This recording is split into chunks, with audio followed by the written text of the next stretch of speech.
friends, welcome back. I'm Kristy, and it's now week 2 of the Every Bit Counts challenge, where we're preserving something every day in the month of August.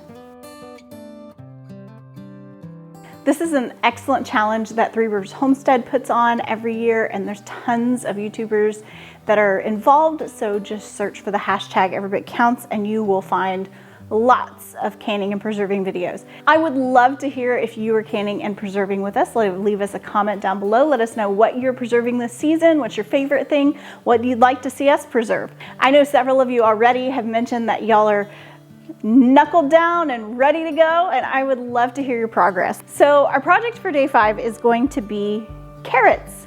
And I'm not going to can the carrots because what I like to use carrots for is to sprinkle them on my salads, and I like to have shredded carrots without the effort of shredding them.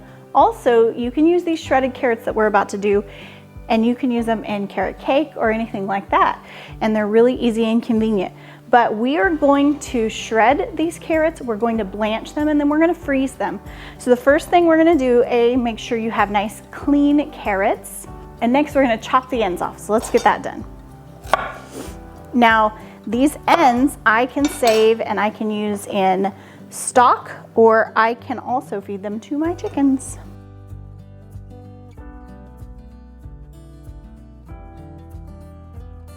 All right, the next step is going to be to shred the carrots. Now, you can use a regular old hand shredder, but I find it much easier to use a grater. A lot of people use a food processor. I have this little grater that's attached to my KitchenAid, so I'm going to use that. And while I'm working on that, I'm going to go ahead and set a pot of water to boil so that I can blanch these carrots. So let's get these shredded.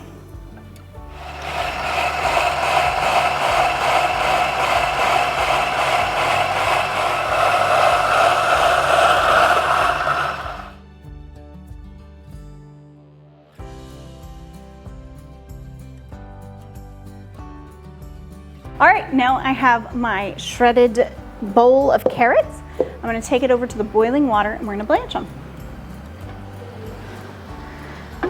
Okay, my pot is boiling.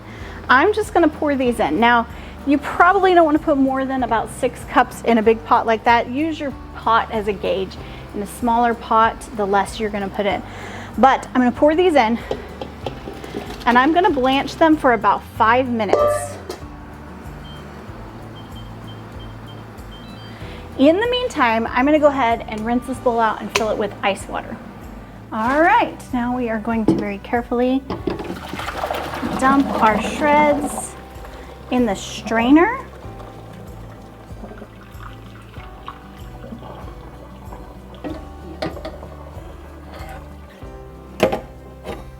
I want to make sure they strain really well. And then I'm going to dump them in the ice water to stop them from cooking.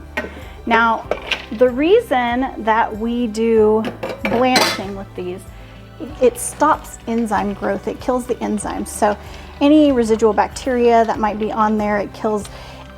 It's not necessary if you're going to freeze these and eat them pretty quickly, but if you're it's gonna take you a while to eat them, blanching is a really good practice. They'll hold their flavor, they'll hold their color, and they'll hold their texture a lot longer. All right, these are cool off. I'm going to strain them one more time, and then we'll take them over to the counter.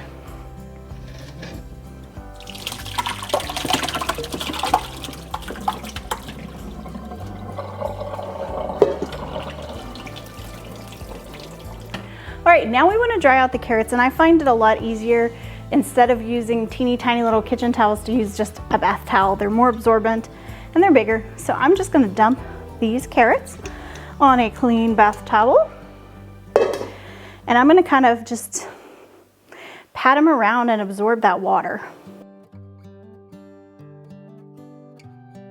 If you're putting these shreds in storage for a long while, it's a good idea to vacuum seal them. However, my purpose in using them is to be able to take out a little bit at a time and use it on salads or in soups, or maybe if we make a carrot cake. So I'm going to put it in these little Ziploc baggies so that I can pull a little out, seal it back up, and put it back in the fridge. Now I am going to label these, and that's always label, and put a date, because it is inevitable that you will find things in the back of your freezer that you never knew and have no idea what they are. So it's always good to label. All right, and we're just gonna fill these bags. And I'm making sure as I fill these that I smash them flat. That way they stack nicely in the freezer.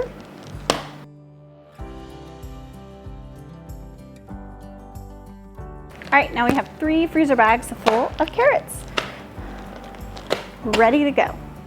All right, this is day 5 of the Every Bit Counts challenge. I'm Makayla, and we're gonna be making canned peaches. So first we're just gonna peel them with a vegetable peeler, and then we're gonna cut them up. Our favorite thing to do with canned peaches is peach cobbler.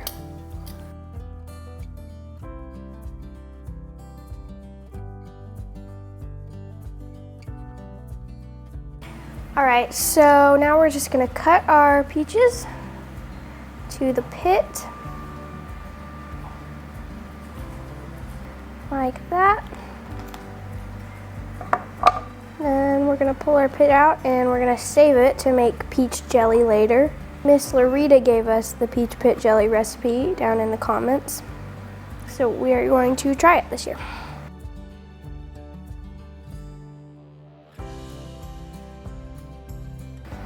And we want 1/2 inch of headspace.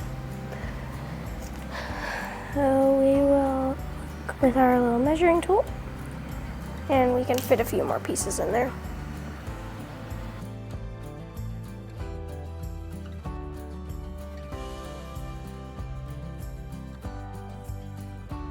All right, so now we're going to mix our sugar water syrup, and then we're gonna go ladle it over our peaches.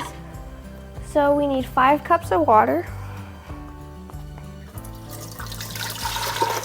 We are going to use the ultralight syrup recipe, which has less sugar in it, but if you want your peaches to last longer and look prettier, you can use the thicker kinds. So now we're going to put 1/2 cup of sugar in here. We're going to bring it to a boil and just mix the sugar in until it's dissolved.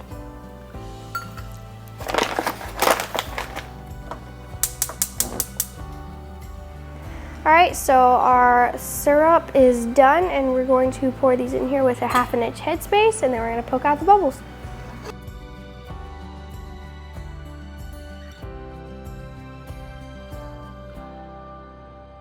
All right, so we have our warm jars, and we're going to put them in our warm water bath canner, and we're going to wipe the rim before we put the jar lids on.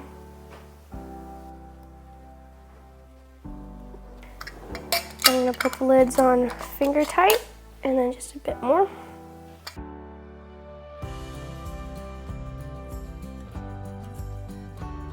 So we have put vinegar in our water to prevent calcium from building up on these jars.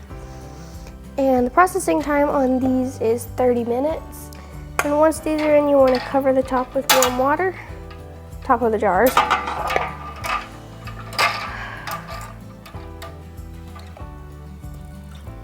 The processing time for this is 30 minutes, and once that's over, we're gonna let this set off the heat for 15. That will just prevent siphoning. All right, so these are done, and all we gotta do is pull them out.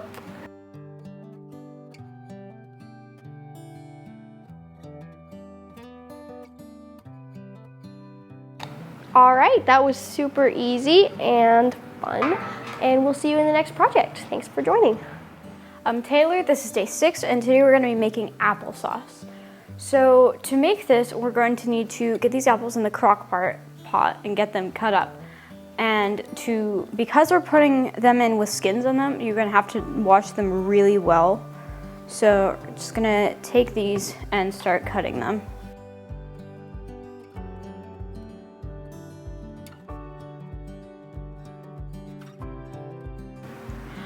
All right, so next, when all of these are chopped up in here, we are going to add a little bit of water into the bottom of this just to keep it from scorching and burning them. And we are going to add some spices, so it's gonna be probably about 1/4 cup of sugar and then some cinnamon just to season it. And then we're going to put this on high heat and just leave it in for a few hours, and we're gonna keep checking it every once in a while to see. And what we're looking for is for these apples to become very soft, because what we're going to do is we're going to puree them, and so we want to be able to do that easily without any hard chunks. So that is the next step, and we'll see you then. All right, so now that these have been in the crock pot for a while, we are going to use our immersion blender to blend these up nicely and turn these apples into applesauce.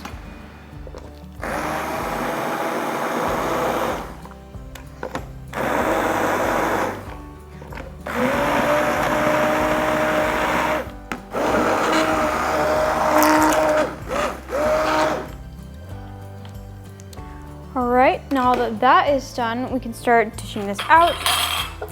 So first we have a jar to put this in just for the next week or so that we'll be using immediately.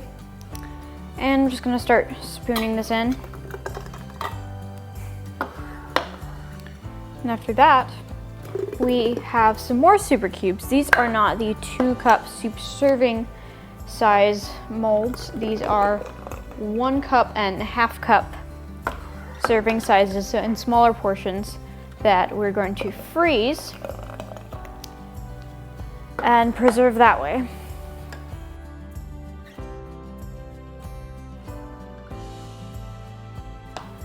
So now, before we put the lid on, we're gonna wait and make sure these cool off. But now we have applesauce ready to freeze and some ready to eat. All right, next up on our list, this became a very quick favorite of ours when we learned how to do this last year. We're gonna take some watermelon and we're gonna turn it into candy, basically.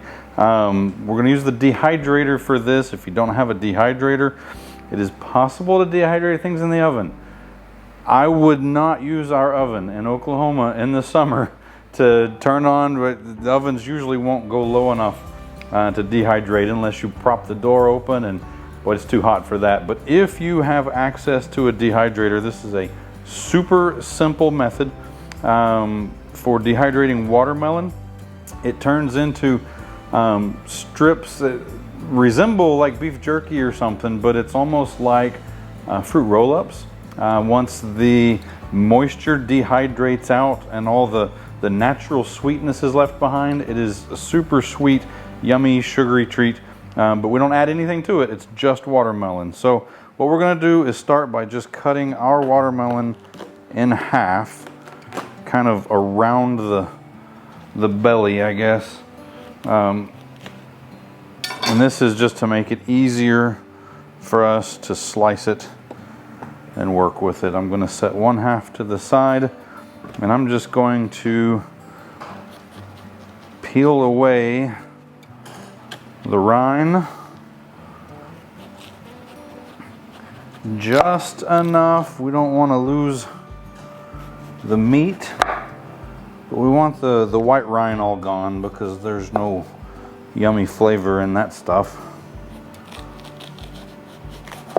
I should have gotten a bucket to put these scraps in. I'll clean it up and clean the countertop off later. These can just go outside. The chickens may be able to find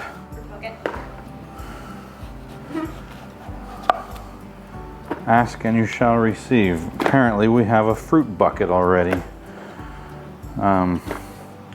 for scraps. So once we get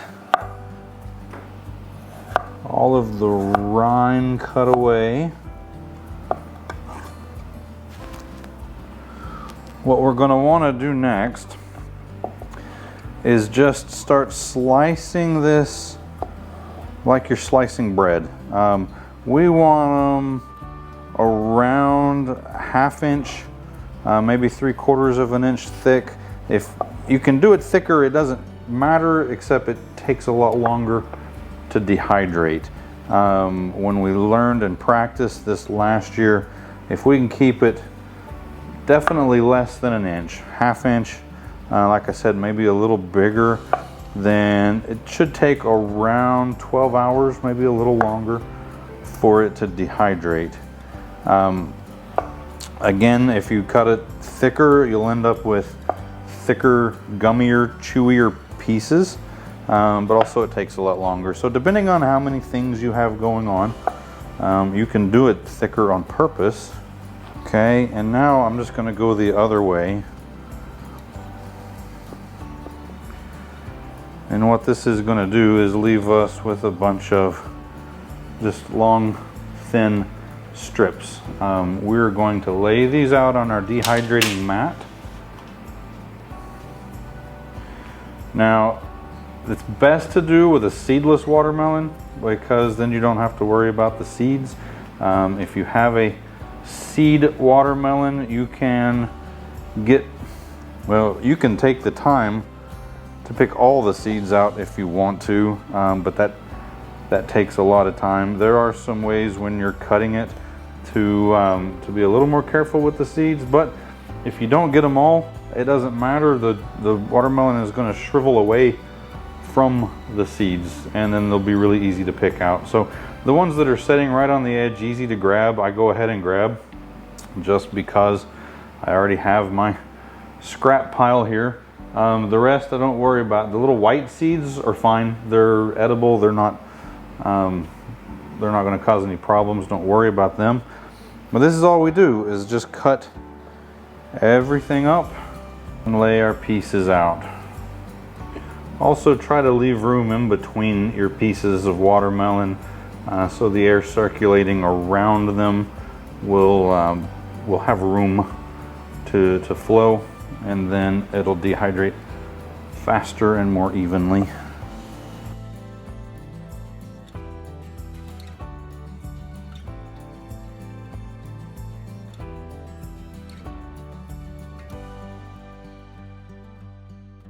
Now for the seeds, if you want to slice it one way and then instead of turning and cutting the other way, you can pull these slices off. The seeds are actually going to usually be in patterns, in veins. They're not just randomly in there. And so you can cut or break right at the seams where you see the seed. That's not a good one. Let me get a better one. If you're really trying to get all the seeds out, and that makes it a little easier, but again, they'll come out in the dehydrator. See here? The seeds are going to stay in line with each other, so we can cut or just break right where the seeds are and get them out that way as well. I'm just going to go ahead and slice the rest though, because it's just faster to not worry about the seeds.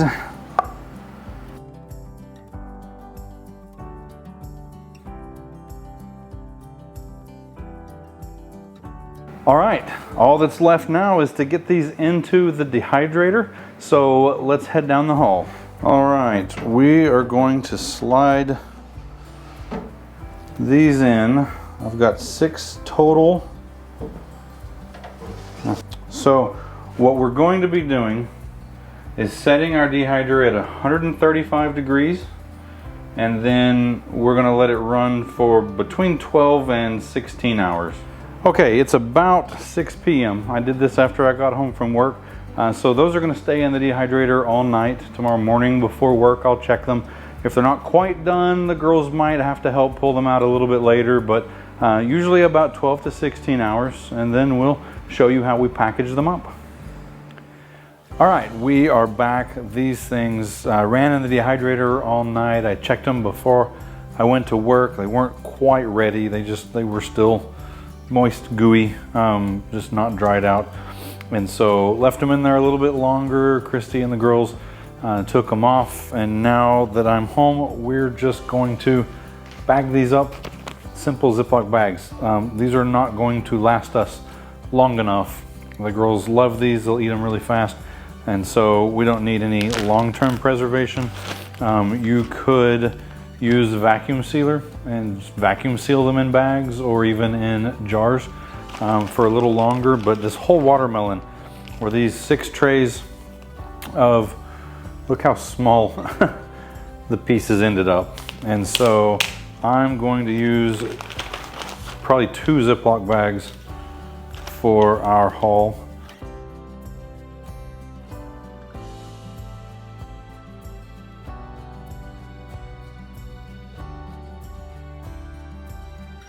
All right, there we go. That's a whole watermelon in 3 little quart-sized Ziploc bags.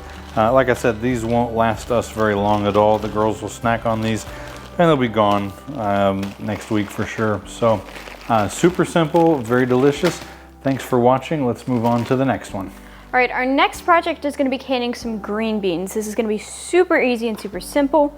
So the first thing we're gonna start doing is pulling the ends off of these green beans, and as we're pulling them off, we can be shoving them in these jars. We have hot glass jars, and we're going to cram these really tight in there, leaving an inch of headspace, so don't go over.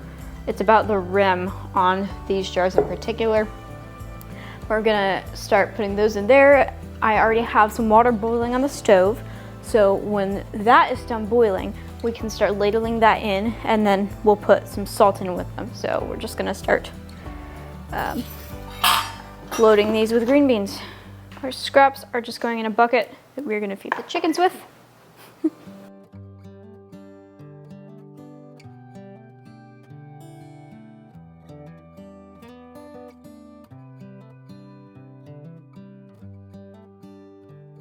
All right, now that these are filled up, what we're gonna do is put a teaspoon of salt in each of these jars.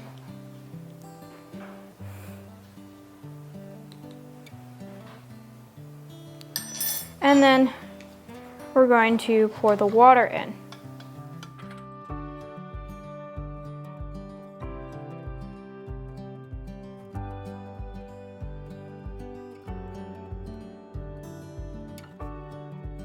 Now we're going to wipe the rims off, and then we can put the lids on. Be careful because these are hot. Now when we put these lids on, we're going to slide them on just tighter than finger tight. Okay, so next we're going to actually start pressure canning. And the very first thing you want to do with this pressure canner is you want to look at the lid and find this, and you want to look through and make sure that you can see there's a hole on the inside, and you should be able to see through it. And that is the best safety tip for using a pressure canner. After that, we have 2 to 3 inches of water inside of this, and we poured in some vinegar to keep it from calcifying. So we are going to stick our jars in. Okay, next what we're going to do is take this lid, and this does not have a rubber seal of any sort on it, it's completely metal. So we need to lubricate this inner rim, and we're going to use some olive oil.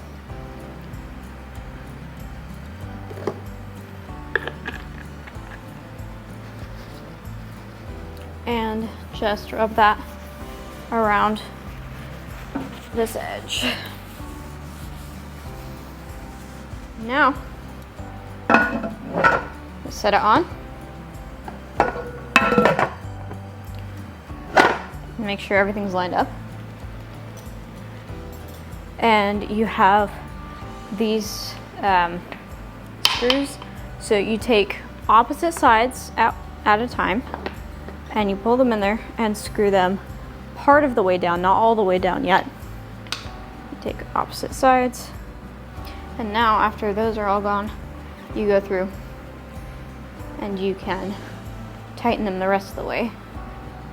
All right, so now that this is set up, next we're going to move to the cooking process. The way this is gonna work is we're going to get this on there and start heating it up. And you want to watch this nozzle. As soon as this starts steaming, we want this to steam for 10 minutes. After it steams for 10 minutes, that's when we're gonna start using the pressure gauge. And you want to set this on top, and when it starts rattling is when we're going to set our timer. So we'll get to that point, and once that timer is up, we are going to turn the heat all the way off and wait until it decreases all the way to 0, and at that point we will be done. Hello and welcome back. This is day 9 of the Every Bit Counts challenge, and today we're going to be canning pear chunks. This is pretty much the same as the peaches if you were there when we did that. This is a great thing for small batches because you can do however many you want. I'm going to put these peels in our bucket for the chickens, and we're just going to keep peeling.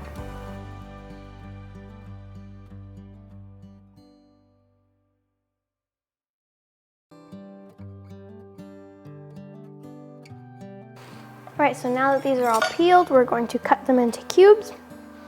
And as we slice, we're just going to put these in our jars, and the headspace is 1/2 inch.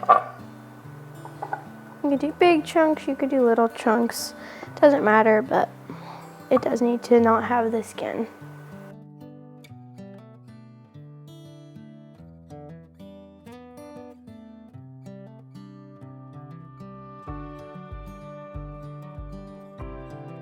We have 2 jars filled up, so I'm going to go over to the stove and make our syrup. Alright, so we're doing the ultra light syrup, which calls for 1/2 cup of sugar and 5 cups of water.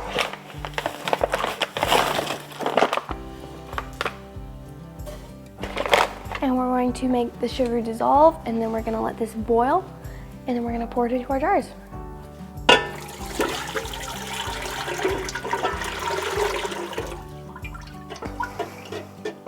Okay, so now our syrup is done, and we're gonna pour it in with 1/2 inch headspace.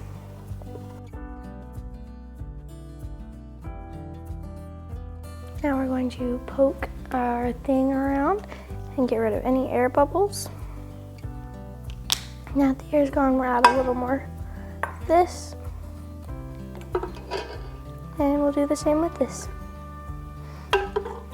So now we're gonna wipe our jar rims.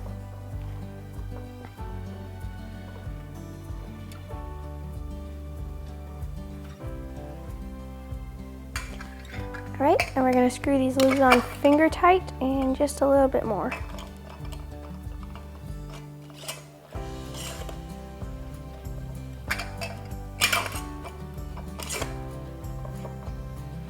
And we'll stick these in the water bath canner.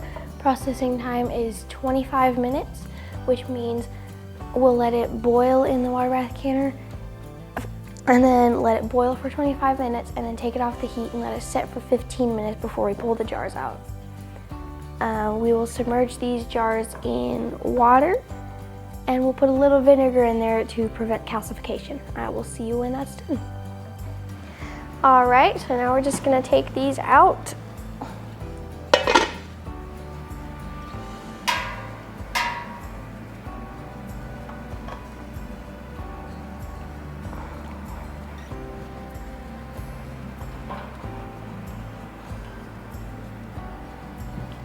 And that was super quick. Thank you so much for joining us, and I'll see you in the next video. Okay, this is day 10 of week 2, so this is our last day in week 2. So super exciting. We're gonna do something fairly simple, but a little bit time consuming because we'll have to do it in several batches. I got this corn. Right now, corn is like 33 cents an ear. It used to be like 20 cents an ear, but we'll take 33 cents an ear. So we're gonna go ahead and put this away in the freezer. And before I do that, I'm gonna blanch it to make sure that it holds its shape and texture and all the enzymes are killed in it. First thing you wanna do is we're just gonna peel all this corn, or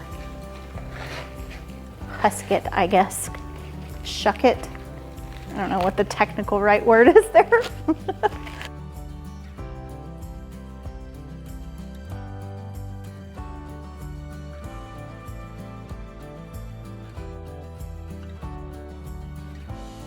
Now that we have it all shucked and cleaned off real well, I'm gonna go ahead and cut this corn into more manageable pieces for us.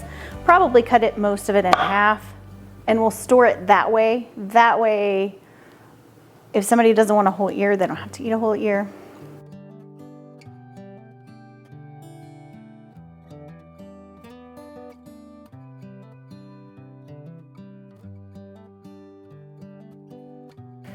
All right, I've got tons of corn now, and I'm gonna go ahead and bring it over to my pot of boiling water that I already have going. All right, I'm gonna take a little bit of this at a time, but I'll show you just one batch of it. I have my boiling water, and I'm gonna put as many of these corn cobs as can fit in here. I don't wanna overcrowd them because I wanna make sure they get done.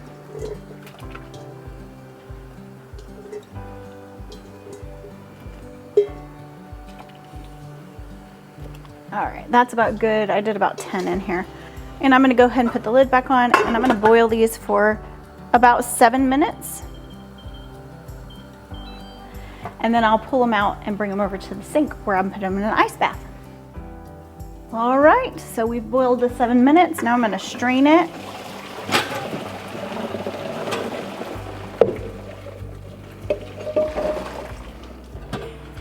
And I don't know if you can tell, but it has turned such a bright yellow. The blanching does that. We're gonna go ahead, before I put it in the ice bath, I'm gonna go ahead and rinse it with cool water just to start the cooling down process. And then I'm gonna put it in the ice bath to kind of finish that.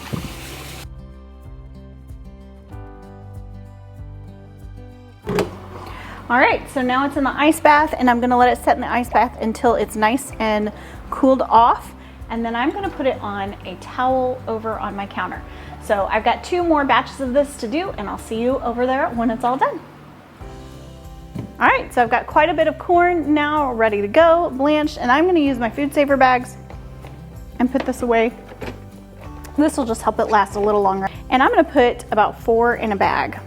I'm gonna label these before I seal them. It's just a lot easier.